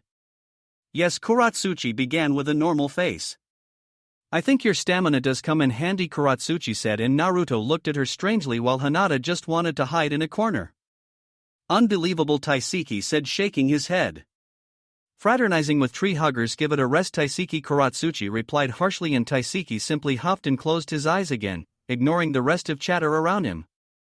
We will now begin our next match. Everyone heard B's voice from the arena. Akira and Naruto come to the arena. Well then, see you in a couple of minutes. Naruto pecked Hinata's cheek and went down to the arena. They say shy girls are the wildest, Kuratsuchi whispered, trying to hide her smile. Hinata just groaned and turned to the arena. She was already missing the times Kuratsuchi ignored her. Arena. Akira of Kusa against Senju Naruto of Konoha, B said as both shinobi stood in front of each other. Both ready? B asked and got nods from both Akira and Naruto. Naruto blinked when he saw Akira licking her lips and winking at him. Okay, Naruto thought in confusion. She wants the D, Kurama said with his eyes bulging out. The what? Naruto asked, but was broken from his chat by B. Begin. Just as the match began and before Naruto could even do anything, Akira started untying her cloak and simply let it slid down to the ground. What the hell? Naruto blurted out. Naruto was gawking openly at his opponent, who had a smirk on her face. Akira was a young woman, around 20 years old, with charcoal black eyes and long flaming red hair tied in a single ponytail with twin bangs framing her face. Although it wasn't her hair and eyes that caught Naruto's attention but rather her uniform. Or lack thereof. She was wearing nothing more than bandages around her chest that, from the bulge it had, meant she was very well endowed. The only other item of her uniform was a rather short, even for its name, red with yellow flames short jeans, so tight that they left nothing for the imagination. With crowd, oh my, Kuratsuchi laughed when she Akira stripped herself of almost all clothing. That's a peculiar tactic, Hinata muttered, but continued watching the match. Arena. Best jounin exams ever, Jiraiya shouted from the Kage box, making Naruto sweat drop. Naruto turned his attention towards B, who was looking intently at Akira with a small trail of blood dripping from his nose. Oi, Naruto smacked B's head, snapping him from his dreams. Aren't you supposed to be watching the match? Naruto asked. My, Akira began with a small smile tugging her lips. Aren't you handsome? Akira said, licking her lips and crossing her arms across her chest, lifting her breasts higher. Having gotten over his initial shock, Naruto just stared blankly at her. Seduction won't get you very far, Naruto said. Why not? Akira pouted, biting her lower lip. I'm married to someone I love very much. You will have to try a lot harder if you want to win this match, Naruto said blankly, crossing his arms around his chest armor. Oh well, Akira sighed, before smirking again. I guess I'll have to try a little harder, Akira smirked, and Naruto prepared himself when he felt her molding chakra, possibly to some technique. Koibito no kisu, lover's kiss, Akira muttered, placing her hand on her lips and blowing a kiss towards Naruto. Naruto just stared blankly at Akira as she sent him a kiss. What a strange opponent. I'm half tempted to knock her out and be done with this, Naruto thought to himself as he waited for something to happen. Suddenly Naruto felt himself starting to heat up. What the hell? Naruto said as his heart rate started going up and he himself felt drawn to her. Naruto gulped and started breathing harder as his blood started going places it shouldn't be during a battle. Kai Naruto muttered, flaring his chakra slightly. It's not a genjutsu, silly. Akira smiled sweetly. Now, why don't you surrender and we will go have some fun, Akira said in a soft voice. It sounded almost like a whisper. Kurama, what the hell is happening? Naruto asked to his partner. He felt so compelled to do as she said and he wanted nothing more than to just jump her right now. Oh, this is golden. She's got you by a leash already, Kurama laughed, rolling on his cage. Kurama! Naruto growled, but Kurama didn't seem to bother. It's very simple, brat, it's just. With crowd pheromones, Hinata said when she noticed Naruto's struggle with himself. And lots of them, how can you tell? Kuratsuchi asked. I'm a medic. We have been trained to identify chemicals and other products by their smell alone. To everyone else, and depending on the pheromone itself, it can smell good, horrendous, or nothing at all. Hinata explained.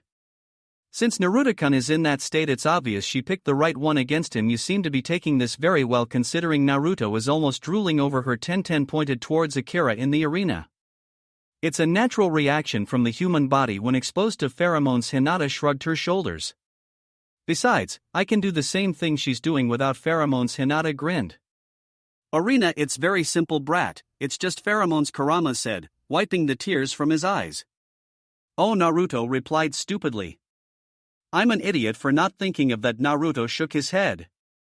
No arguments there, Kurama said, but Naruto decided to ignore his comment. Naruto took a deep breath to calm himself and disabled his sense of smell, effectively nullifying the chemical. His breathing returned to normal as his heart rate slowed down. Naruto opened his eyes and noticed that Akira was wiggling her finger in a come-to-me motion. Naruto faked still being under the pheromones' effects and simply put on a goofy smile on his face and started walking towards Akira, one step at the time. Akira smiled as Naruto arrived in front of her and closed her eyes, leaning forward to kiss him until she felt something cold in her neck. She opened her eyes in confusion until she saw a kunai pointed right at her throat.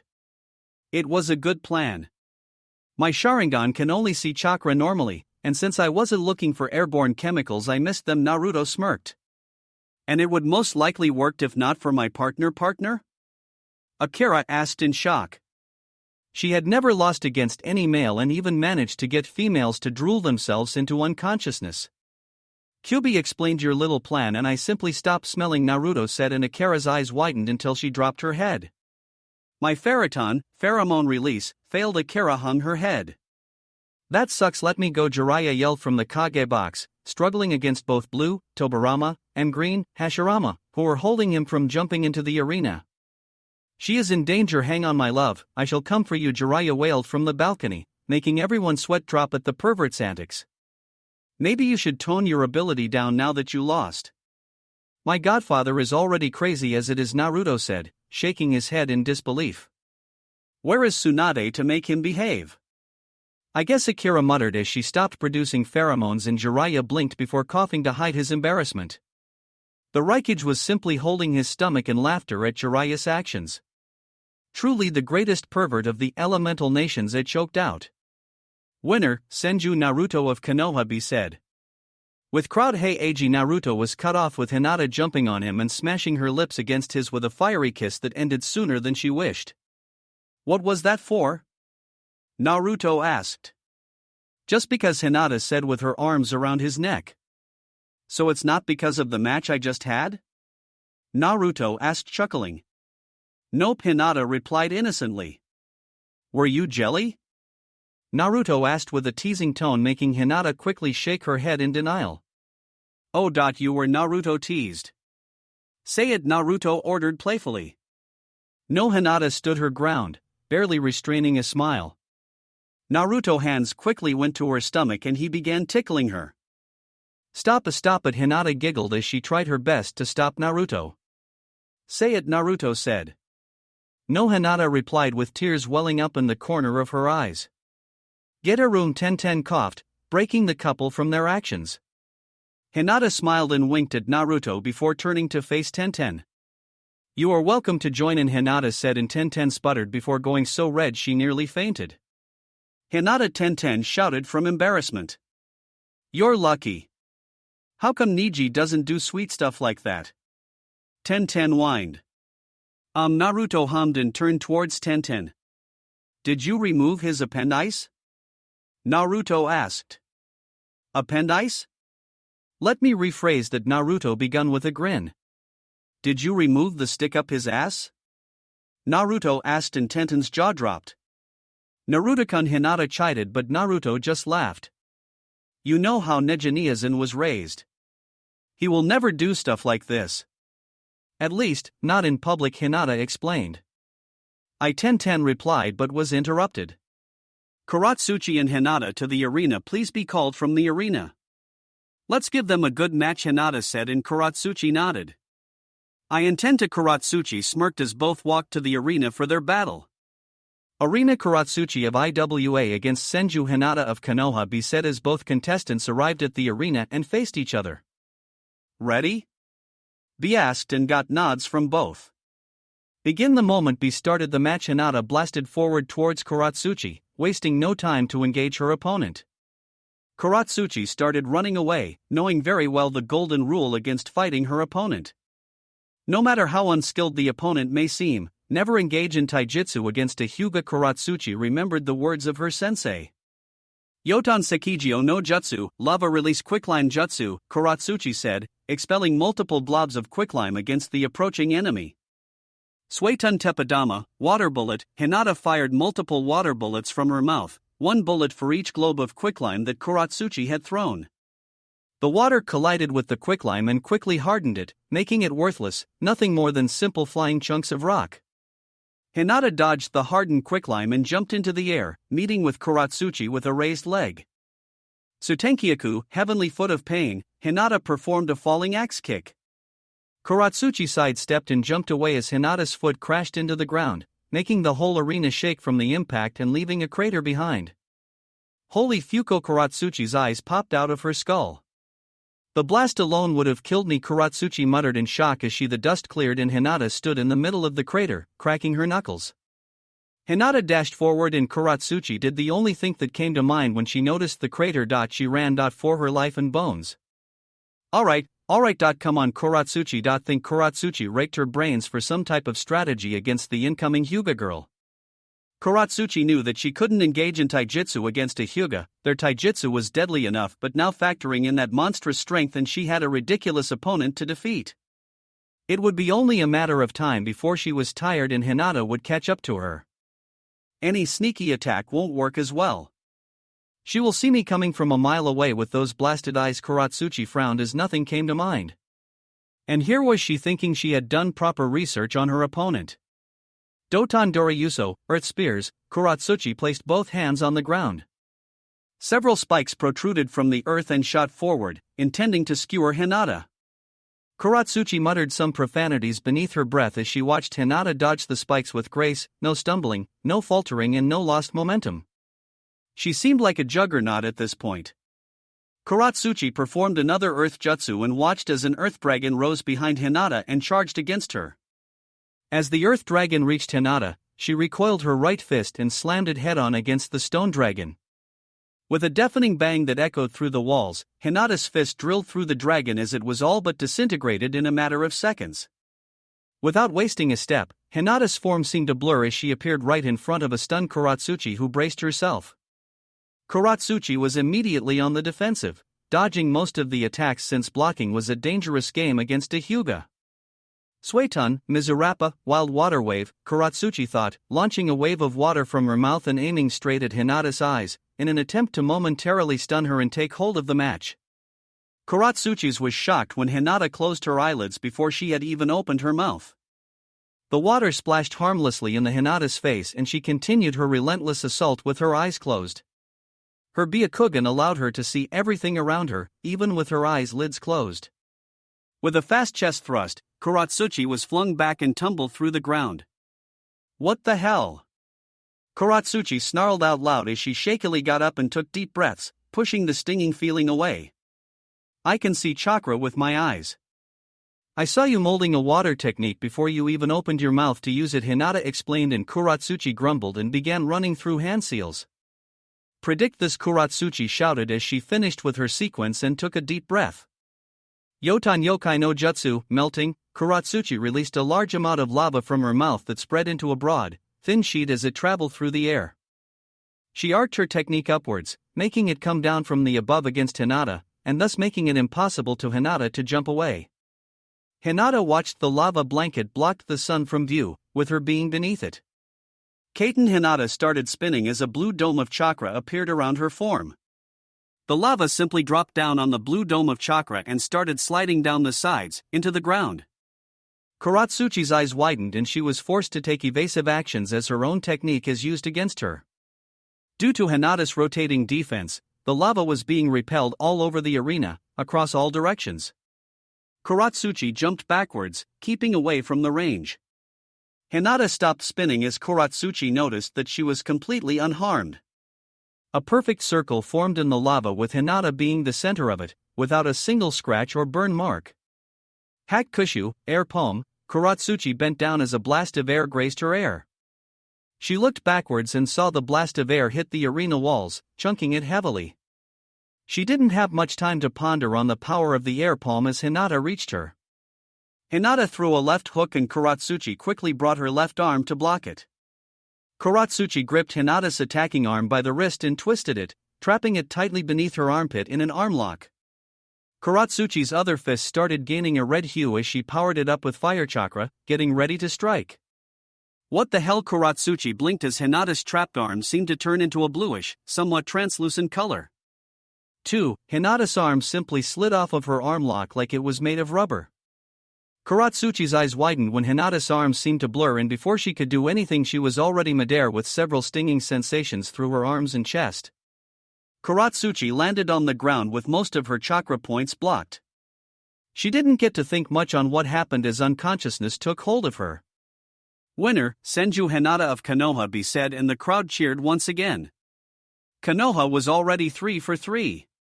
With crowd yoshhh, Lee yelled, pumping his fists into the air.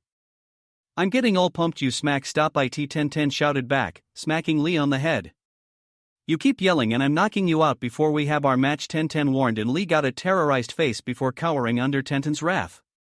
So that's her new technique, Naruto thought about Hinata's arm turning blue and jelly-like. It almost seemed like a thicker version of water, some type of gel substance. He caught only a glimpse with his Sharingan and couldn't study much of it. I wonder if she can change the density, Naruto wondered, but was broken from his musings when Hinata arrived. Nicely done, Naruto congratulated her, and Hinata just nodded until she was distracted by the yelling pair of Tenten and Lee. Tenten Lee began. You must see the flames of youth. Yash Lee, Rock Lee, and Tenten to the arena, please be called. Yoshhh on G, just go, Tenten grumbled and watched as Lee nodded vigorously and jumped off from the stands. Tenten turned towards Naruto and Hinata. I just wish I had a normal team, Tenten said with a sigh as she made her way to the arena. Alright, Naruto started, gathering the attention of his fellow contestants. 1,000 Rio that Lee wins this match, Naruto said, and everyone's sweat dropped. 1,000 Rio that Tenten wins, Hinata countered with her eyes sparkling mischievously. You seem confident, Naruto said, narrowing his eyes. Perhaps, Hinata said. There's nothing against helping other contestants, Hinata said, and Naruto's eyes widened as she dangled a vial of poison from her hand. She threw it at Naruto and his eyes bulged out when he noticed the flask was empty. Run Lee. Runnn Arena, Rock Lee of Konoha against Tenten of Konoha. Both contestants ready? Be asked, and both Tenten and Lee nodded. Begin. Yoshhh Sashoryu, twin rising dragons. Rock Lee was in the middle of his celebrations when Tenten jumped in the air with 2 scrolls twirling alongside her. Kunais, shurikens, sanban, sickle. Almost every sort of weapon one could think that had sharp edges began raining down on him. Lee was broken from his thoughts as he began evasive maneuvers. Lee jumped backwards to avoid several kunais embedding themselves on the ground. Lee smashed his foot on the ground, making several pieces of rock jump into the air. With a remarkable feat of dexterity, he managed to kick all the stones, sending them flying straight towards the still airborne Tenten. Tenten saw the incoming stones and immediately intercepted them with weapons, either destroying them to dust or simply diverting them from hitting her. Her attention turned from the stones and towards Lee, who seemed to be gone, his stone attack successfully distracting Tenten. Tenten noticed a shadow being cast above her and tilted her head backwards to see Lee arriving at her height. With a flick of her wrist, she sent a single kunai flying towards Lee, who didn't expect it. Not good enough, Tenten frowned in thought when she noticed her kunai slash through his arm, tearing the green jumpsuit, but not enough to graze his skin. Tenten dropped her technique and fell to the ground and started running through the arena with Lee after her. Kanoa Senpo, Leaf Whirlwind, Lee launched a flurry of low and high kicks that had Tenten in the ropes. Tenten sidestepped a straight kick and jumped backwards as Lee performed a rather roundhouse kick. Lee regained his footing and jumped forward once again. Tenten slapped both hands together as if clapping and started spreading them apart, showing a small metal glint between her palms. Lee ignored her actions and continued forward. He sent a straight kick and Tenten sidestepped it and wrapped her arms around his outstretched leg. Tenten took out a kunai and slammed it on the ground, driving so deep it nearly buried the hilt. "What?" Lee asked, bewildered, when he stumbled to the ground and noticed his right leg hadn't moved. Around his leg were several wire strings, wrapped around his leg and the kunai buried on the ground. He didn't dwell much on this as Tenten began unleashing another rain of weapons, this time against a stationary target. Even a taijutsu master like couldn't dodge every single part of his body when this leg was trapped to the ground. Lee swiftly caught a kunai midair and started using it to deflect the incoming projectiles. Clang thump clang clang, weapons clashed and fell to the ground with small thump sounds. Lee raised an eyebrow when Tenten's wave of weapons came to a halt. He was surprised to see her taking deep breaths but had a small smile on her lips. That was when he felt. Lee looked towards his right shoulder and noticed a small gash on his green suit, this one deep enough to graze his skin. "All my weapons had poison. It's only a matter of time now," Tenten said and watched as Lee frowned, but suddenly his mood changed completely. "I'm sorry, Gazensei, but I cannot lose here," Lee whispered as he began unwrapping the bandages around his arms. Tenten gulped and braced herself, knowing very well what was coming next. "Kaimon, Kumon, Simon, Shaman, Taman Kai." Lee yelled as his body exploded with power, breaking through the ninja wire and ripping the ground apart. With crowd, that was a very bad move. Naruto frowned when he noticed Lee open the gates. "How come?" Ren asked from her seat. It seemed she had returned from the medics and chose to watch the remaining matches. Tentenshin managed to hit him with one of her poisoned weapons. It only grazed him, so it would take a few minutes to knock him out. Opening the gates sends your body into overdrive. The poison will spread much faster this way. I doubt he can even finish his attack, Hinata explained. "How come?" Run asked. "My poisons are the good stuff." Arena. The wind was rustling and Tenten had to shield her face from the scorching heat. Lee's body had veins bulging out everywhere, his skin was blood red and even his pupils seemed to become a hollowed white. Suddenly Lee coughed and kneeled on the ground. "I cannot lose here," Lee struggled to say and shot forward, his fists had an orange aura around them. Tenten took out a simple-looking scroll and spread it on the ground. Without wasting any time, she channeled chakra through her hand and slammed it into the scroll. Summoning Iron Protection Wall, Tenten summoned a large segmented iron dome around her, much like the shell of an armadillo. "Asa Kujaku, Morning Peacock," Lee shouted as he arrived near the iron walls and unleashed the full might of his attack. Countless punches, so fast they set the air around his fists ablaze by sheer speed and friction. Tenten's defense managed to hold on until Lee upped his attack and the iron armadillo started buckling under the pressure. Lee coiled his fist and slammed it as hard and fast as it could. The ground caved as the iron walls exploded outwards. Biowan, the arena was covered in a layer of dust and everyone held their breath in anticipation. As the clouds of dust started disappearing, the first to be spotted was Rock Lee, who was on the ground, face down unconscious. His clothes were ripped apart and his hands and wrists showed burn marks. B was about to say that Tenten had won the match until they spotted her. She was in the same state as her teammate. Clothes in bad shape and burn marks spread through her whole body. She was sprawled on the ground, completely unmoving. Since both participants are unable to proceed, I declare this match a draw, he said as the crowd cheered as both Lee and Tenten were carried away by the medics. With crowd Naruto hummed and thought. How does that leave our bets? Naruto asked, turning towards Hinata, who shrugged her shoulders. You know she would have lost if it weren't for your poisons or her luck in grazing him, right? Naruto asked. Perhaps, Hinata simply replied. But luck is part of the battle. Masudio and Sadao to the arena, please be called, and both Kusa shinobi made their way down. How long will they be out? Naruto asked. I don't know about Tenten, but the poison I gave her should have laid down for at least a couple of hours, Hinata explained, and Naruto nodded. Since both participants are unable to proceed, I declare this match a draw, he said from the arena, and Naruto swiftly turned to him. Already? Naruto asked, shocked as he watched both Kusa shinobi being carried away in the stretchers. They used a jutsu apiece and neither one managed to dodge the other, so they knocked each other out, Hinata explained. It's quite my luck. Since the last two matches were draws, I'm already in the finals, Hinata grinned. Lucky girl, Naruto muttered. I still have the lazy ass to fight, I know, Shikamaru replied. What a drag.